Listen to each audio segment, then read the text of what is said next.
President Trump has signed an executive order temporarily suspending all US foreign assistance programs for 90 days. The move aims to review whether these programs align with his foreign policy goals. President Trump's executive 2018. It's the leaders of America's closest allies, all looking in one direction, and President Trump looking in another. It's just a photo, but it speaks to one of the biggest questions in the world right now. Two major powers, the US and the Soviet Union. European countries were weak, and some worried the Soviets might invade them and spread communism. To protect against that, the US formed a collective alliance with 11 other countries. The North Atlantic Agreement was simple. An armed attack on one member would be regarded as an attack on all, requiring every member to come to its assistance. But the reality was more complicated. The US had a massive military, while these countries had weak ones, if any at all. Between 1989 and 1991, the Soviet Union and its communist allies in Europe fell apart. Now the US was the world's only superpower, and most of its allies were safe from invasion. But for NATO, that created an existential question. Their cause is America's cause. We will defend our allies and our interests. America will always act, alone if necessary, to protect our people and our allies. Still, these alliances were drifting. NATO also helped the US invade Afghanistan after the 9/11 attacks in 2001 and supported parts of the war in Iraq in 2003. Meanwhile, in Asia, the US had stayed close with South Korea and Japan to counter North Korea. But the fall of the Soviet Union in 2004, NATO had added 7 more members, including these 3 known as the Baltic states.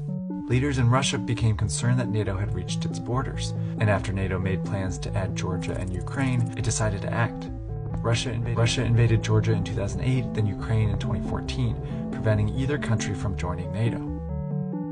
But those invasions also had another purpose. You can think about Russia's invasion of Ukraine as a prelude to what could Would the US and its allies actually be willing to go to war to defend one of these small countries?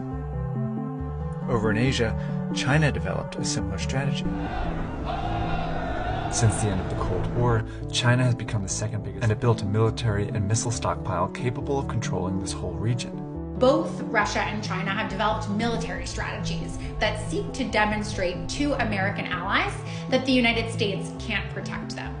It's also issued huge loans and built infrastructure projects in dozens of countries around the world, giving them not just economic leverage in those places, but political leverage as well. Russia and China leave the United States and its allies scrambling to respond. In 2016, it elected a president who took things in a dramatically new direction.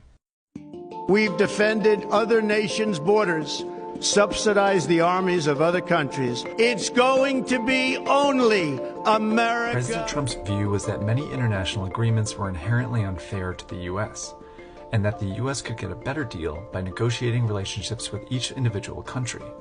So he pulled the US out of several agreements previously made with allies, drawing from alliances unless allies spent more on defense.